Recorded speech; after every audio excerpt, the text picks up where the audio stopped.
Assalamualaikum warahmatullahi wabarakatuh. Selamat pagi.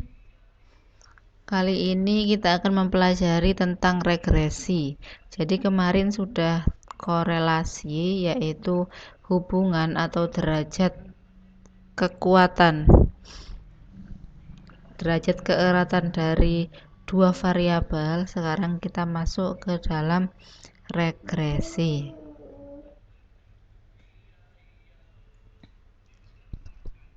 Jadi regresi yang pertama kita bahas adalah regresi linier sederhana dulu. Jadi kalau korelasi itu hubungan antara dua variabel, nah kita hanya tahu keeratan hubungannya saja, apakah erat atau tidak berdasarkan derajat asosiasinya. Tapi kalau regresi itu sama hubungan juga, tetapi hubungannya searah. Jadi ada variabel independen yang mempengaruhi variabel dependen. Jadi ada variabel yang dipengaruhi, yang satunya variabel yang mempengaruhi. Itu yang kita sebut dengan regresi, hubungannya satu arah. Kemudian selain itu, informasi yang didapatkan dari analisis regresi ini lebih daripada sekedar keeratan hubungan saja, seperti pada di korelasi.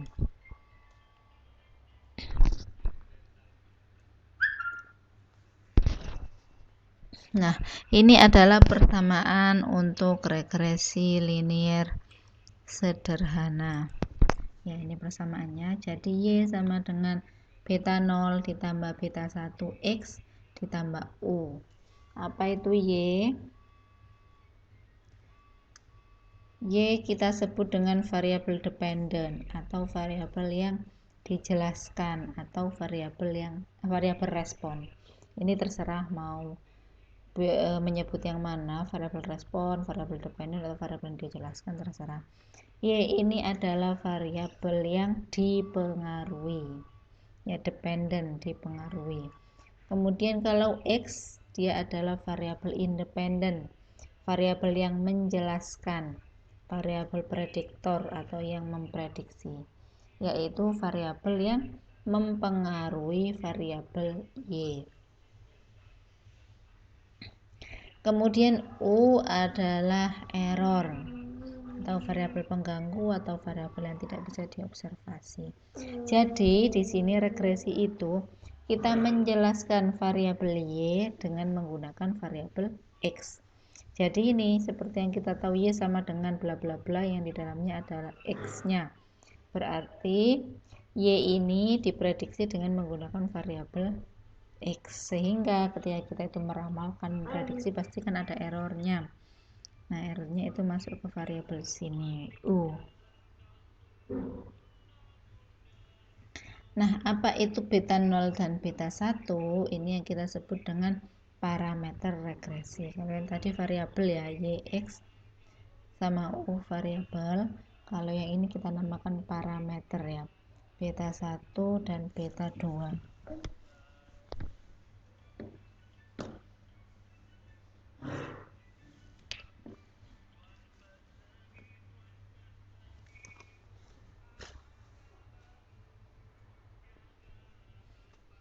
Nah, beta 0 ini kita sebut dengan intercept, kalau beta 1 itu slope atau parameter kemiringan. Nah, regresi itu intinya nanti kita itu punya data, titik-titik yang hijau ini, kita itu punya data, kemudian kita itu membuat satu garis lurus, di mana garis lurus ini mengikuti pola dari data. Jadi misalkan datanya kan titik-titiknya di sini ya, 1, 2, 3 titik ini. Nah, garis hijau ini adalah garis yang menggambarkan polanya. Nah, ini yang dinamakan dengan garis regresi nanti.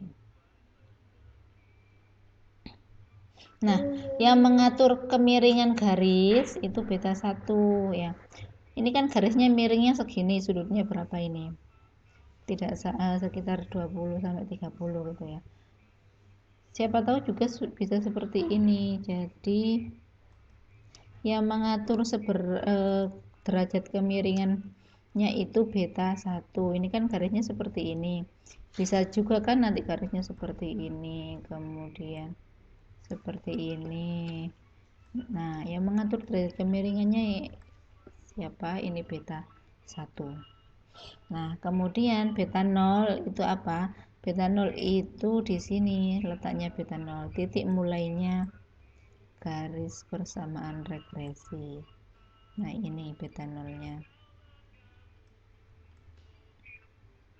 Nah, titik mulainya tidak dari sini kan 0. Tapi dari sini. Artinya di sini beta 0 adalah nilai Y saat X sama dengan 0. Jadi ketika X sama dengan 0 itu apakah Y-nya 0 juga? Ya tergantung dari beta 0-nya. Kalau beta 0-nya tidak 0, berarti dia tidak 0. Y-nya ada nilainya. Gitu. Nah, sebelumnya kita akan tahu populasi dan sampel.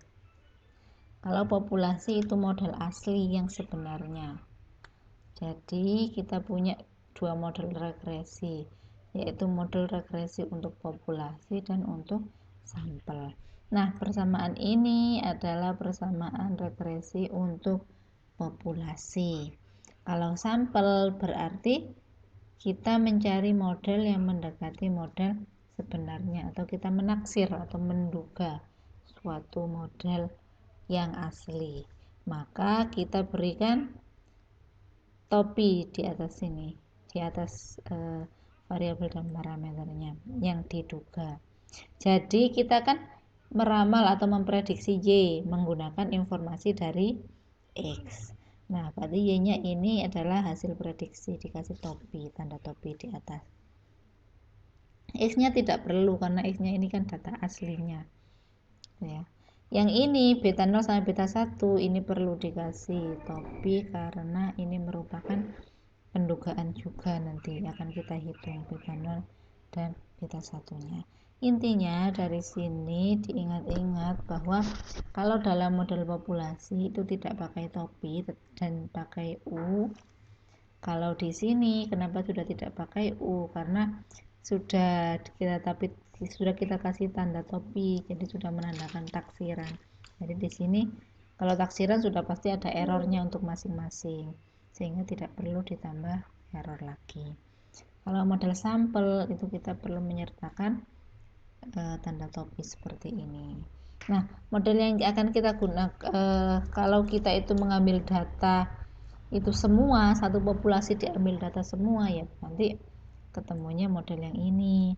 Tapi kalau kita mengambil sampel hanya sebagian saja dari seluruh populasi, maka nanti model yang ini. Begitu. Kemudian ini yang tadi ya. Jadi yang mengatur parameter kemiringan ini adalah beta 1. Bentar, saya hapus dulu.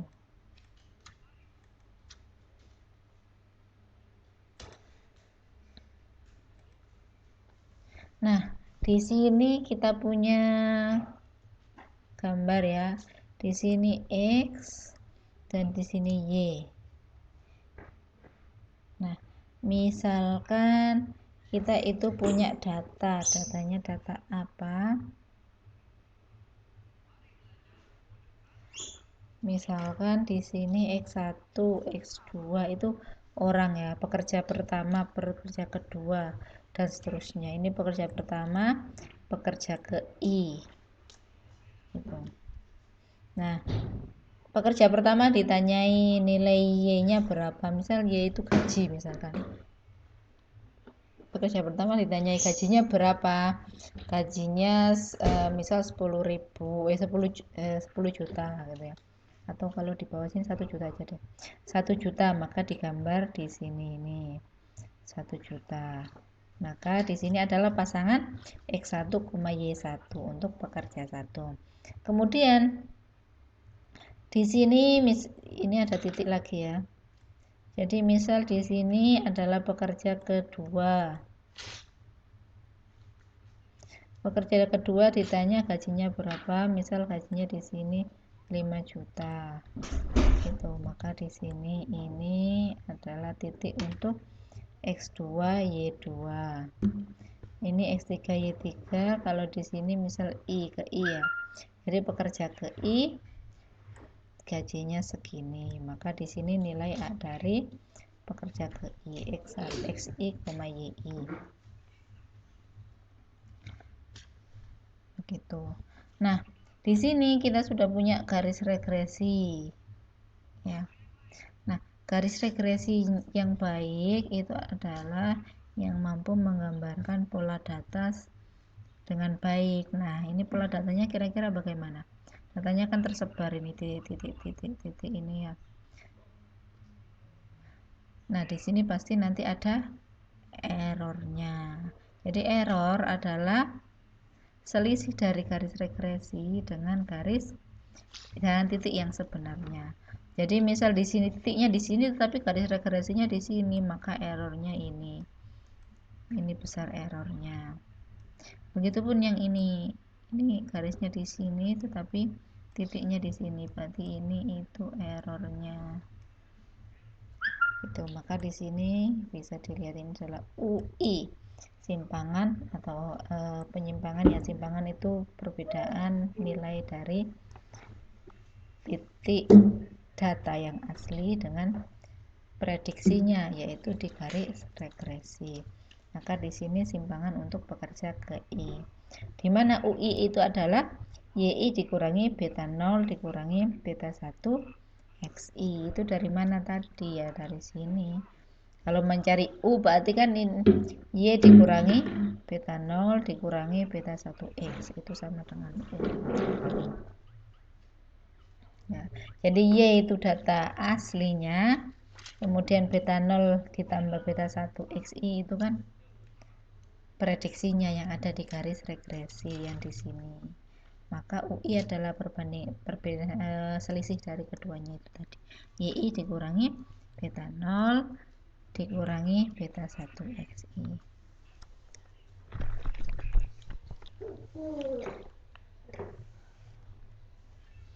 Nah, kalau yang tadi itu persamaan untuk yang populasi. Kalau yang di sini persamaan untuk yang sampel. Maka di sini kita berikan topi, tanda topi di sini. Nah, ini lebih jelas lagi ya. Jadi, ini adalah garis regresi yang didapatkan untuk sampel. Kemudian di sini Y nilai yang sebenarnya, ini garis regresinya, maka UI topi itu kita sebut residual ya. Kalau di sampel kita sebut residual, kalau di populasi kita sebut error ya. Jadi ini residualnya adalah perbedaan dari YI dan garis regresi, sama seperti yang tadi.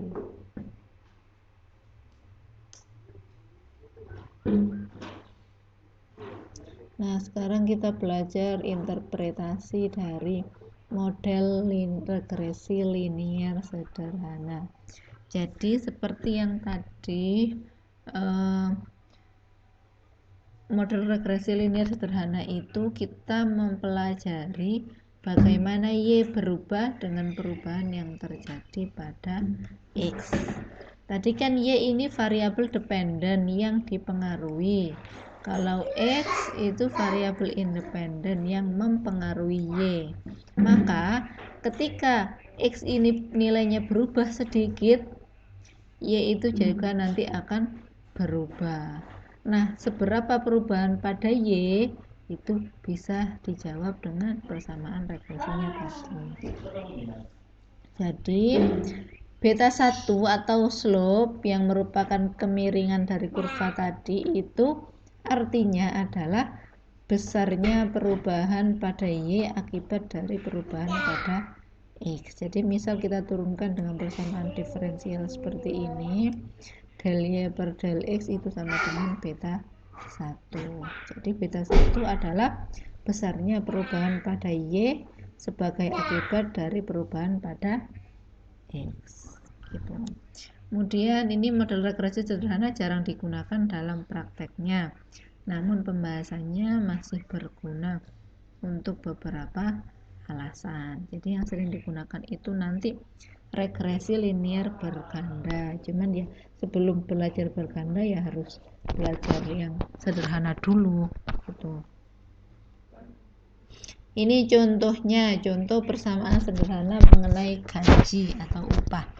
Jadi di sini wage itu adalah gaji, satuannya apa? Satuannya itu jam dan dinyatakan dalam satuan ribu rupiah. Jadi gaji per jam satuannya Rp1.000. Kalau ini education atau lama pendidikan satuannya tahun.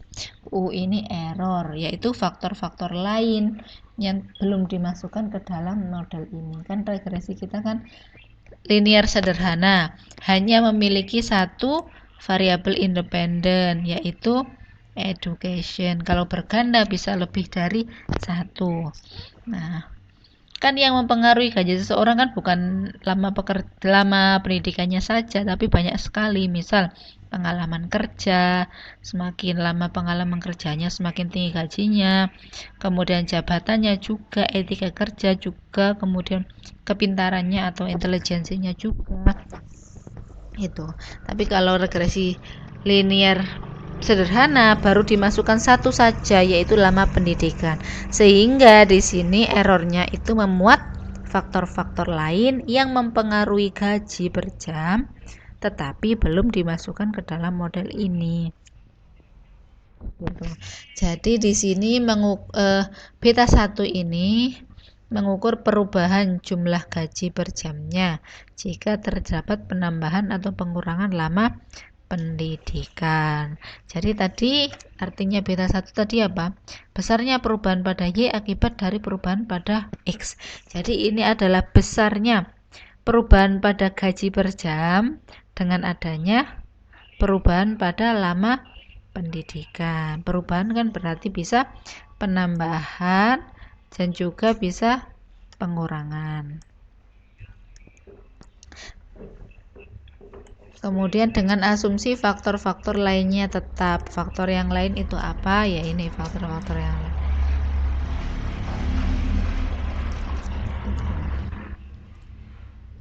Nah, ini sebagai contoh ya. Ada persamaan regresi di mana beta 0-nya itu 50, beta 1-nya itu 0,5. Ini contoh saja. Nah, nilai ini dapat dari mana 50 0,5-nya ini? Ya dari perhitungan, nanti ada rumusnya beta 1 dan beta 0 itu. Bisa menghitung manual atau menggunakan software SPSS. Nah, di sini intinya saya hanya ingin mengajari kalian interpretasinya atau makna dari modelnya. Nah, interpretasi dari beta 1 untuk persamaan ini itu apa? Yaitu ini, jika lama pendidikan bertambah sebesar 1 tahun, ya jadi jika X-nya ini berubahnya adalah bertambah sebesar 1 tahun dari mana ya satuannya tadi, makanya sangat penting di sini satuannya apa untuk masing-masing variabel. Jadi, jika lama pendidikan bertambah sebesar 1 tahun, maka besar gaji per jam akan bertambah sebesar 0,5 dolar. Oh maaf, tadi kan Rp1.000 ya. Saya ganti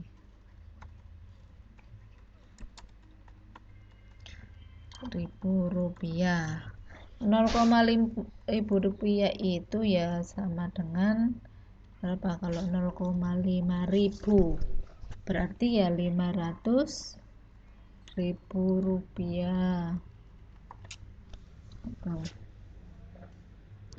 Nah, kalau di sini tandanya plus, maka di sini akan bertambah. Kalau di sini tandanya minus, maka di sini akan berkurang.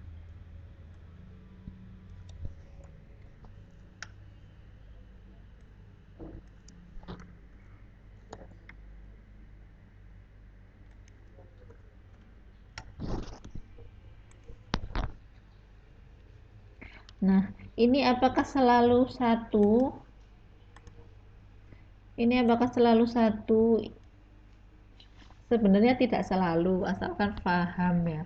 Misal, jadi jika lama pendidikan bertambah sebesar 1 tahun, maka besar gaji per jam akan bertambah sebesar Rp500.000. Apakah selalu satu ya? Tidak. Kalau mau 10 ya nggak apa-apa. Maka tinggal dikalikan saja 0,5 dikali 10. Ya kan? Jadi jika lama pendidikan bertambah sebesar 10 tahun, maka besar gaji per jam akan bertambah sebesar Rp5.000.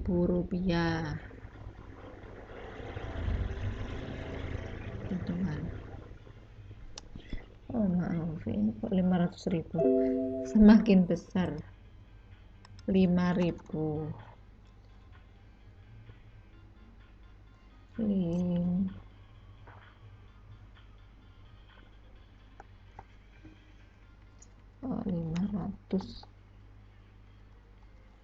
500 rupiah.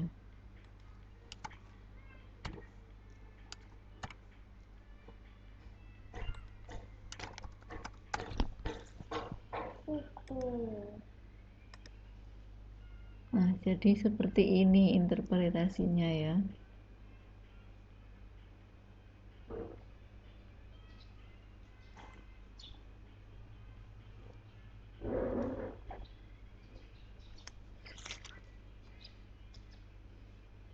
Kemudian coba kita ke SPSS. Nah, ini kemarin data yang saya berikan, data mengenai promosi dan penjualan di sini. Kemudian bisa dilihat di sini variabel view-nya ya. Kalau nama bulan itu terbaca string atau ya karakter. Kalau yang promosi dan penjualan terbaca numerik, sudah benar. Width ini itu lebarnya, kemudian desimalnya berapa, ini saya nolkan aja saja ya biar tidak ada desimalnya.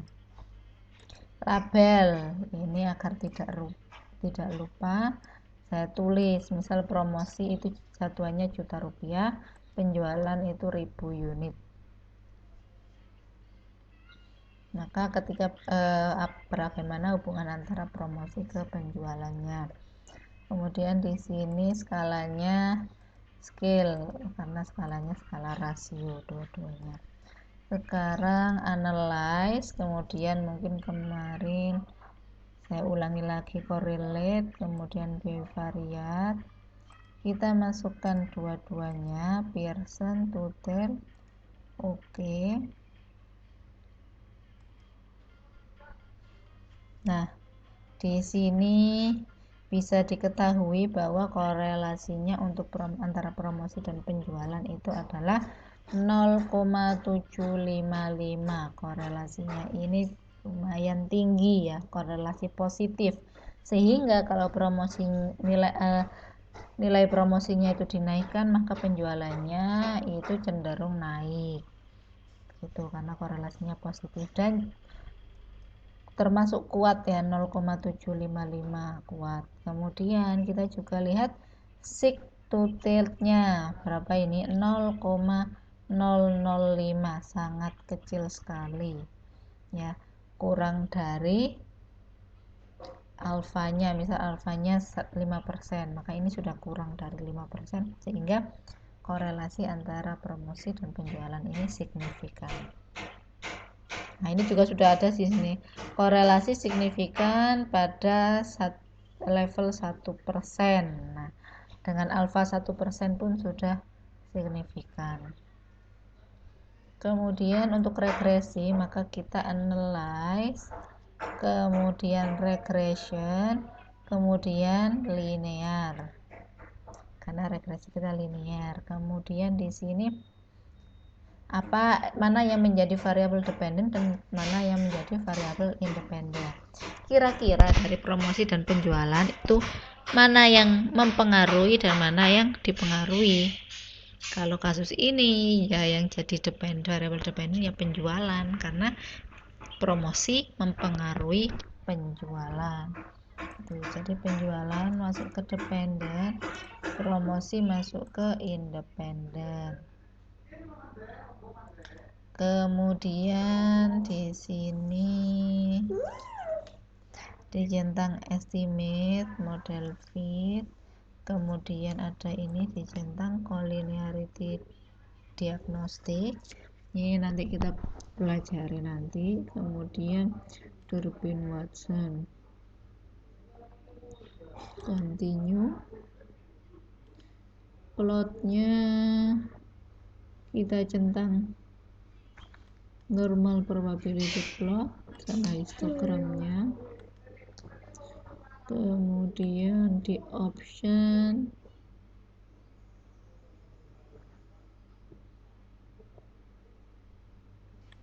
continue, tidak usah dilihat lagi, jadi hanya di statistik, kemudian di plot saja yang perlu dicentang, kemudian oke.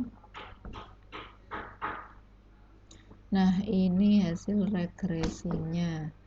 Jadi di sini sudah keluar hasil regresi. Nah, di sini beta 0 dan beta 1-nya itu ada di mana? Beta 0 dan beta 1-nya itu ada di sini paling terakhir ya. Di yang judulnya koefisien. Karena beta 1 dan beta 0 itu adalah koefisien regresi. Nah, lihatnya dari mana? Yang ini, yang unstandardized koefisien, yang B. Nah, konstan ini yang beta 0, kemudian yang promosi ini yang beta 1. Jadi kalau dituliskan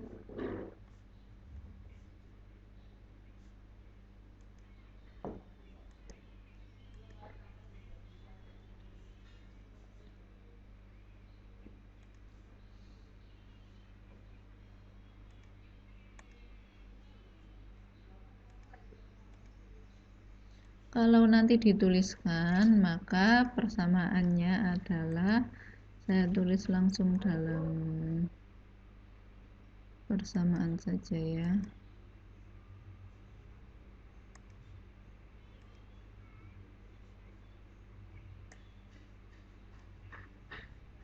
Persamaannya adalah Y topi, atau Y-nya itu apa?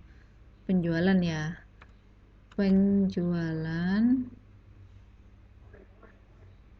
maaf, jangan pakai ini saja biar mudah. Jadi insert, kemudian di equation ya, di sini. Nah, insert equation, kemudian kok nggak kelihatan ya, di desain. Jadi kita kan mau membuat topinya, yang ada topinya itu yang ini asen.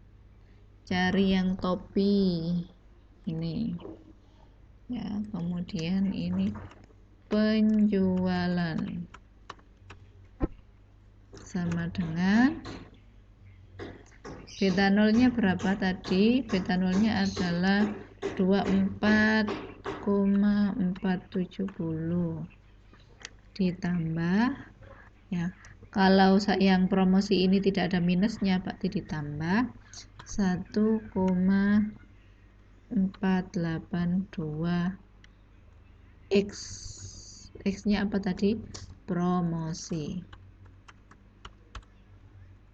Nah, seperti ini. Ini beta 1, beta 0 sama beta 1 enggak usah dikasih topi karena sudah diganti dengan angkanya. Kalau seandainya masih nulis beta 0, masih nulis beta 1 ya dikasih topi. Karena ini sudah angkanya ya. Tidak perlu gitu ya. Saya pindah ke PPT.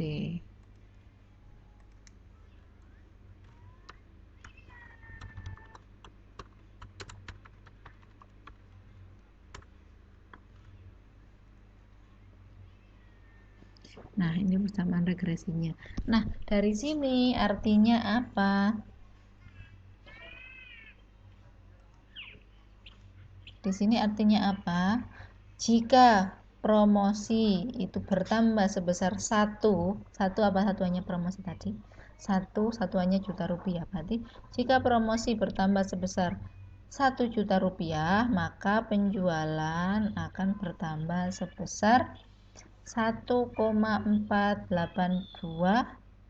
ribu unit gitu ya, atau kita kalikan saja 1000-nya biar enak. Jadi jika promosi bertambah sebesar 1 juta rupiah, maka penjualan akan bertambah sebesar 1482 unit gitu. Jadi ribunya kita kalikan ke sini, kan komanya kan menjadi hilang, dikali 1000 gitu. Jadi sekali lagi interpretasinya di sini adalah jika promosi bertambah sebesar 1 juta rupiah, maka penjualan akan bertambah sebesar 1,482 ribu unit atau 1482 unit gitu. Kemudian untuk yang beta 0 interpretasinya apa? Seperti yang saya bilang tadi, interpretasinya adalah jika promosinya itu sama dengan 0 alias tidak promosi, maka penjualannya masih ada ya, jadi tetap terjual kalau tidak ada, meski tidak ada promosi tetap terjual berapa, yaitu sebesar 24,470 ribu unit atau 24.470 unit begitu. Jadi fungsinya beta 0 itu untuk seperti itu. Jadi misalkan dalam kasus ini, masa kalau tidak promosi tidak laku sama sekali, ya bisa jadi sih, tapi bisa jadi juga tidak gitu. Dalam kasus ini meskipun tidak promosi masih ada penjualan di sini begitu. Jadi tolong tugasnya tetap dikumpulkan di link yang kemarin ya, jadi jangan dikumpulkan di email saya ya, nanti penuh berapa puluh mahasiswa nanti ya. Jadi kumpulkan di link tugas Ekonometrika 2021 yang sudah saya share di WA dulu itu ya. Nah, tolong ditirukan analisis SPSS saya, kemudian tulis persamaan regresinya seperti ini, dan juga interpretasi untuk beta 0 dan beta 1-nya gitu. Jika ada pertanyaan bisa ditanyakan di grup. Nah, saya akhiri, terima kasih. Assalamualaikum warahmatullahi wabarakatuh.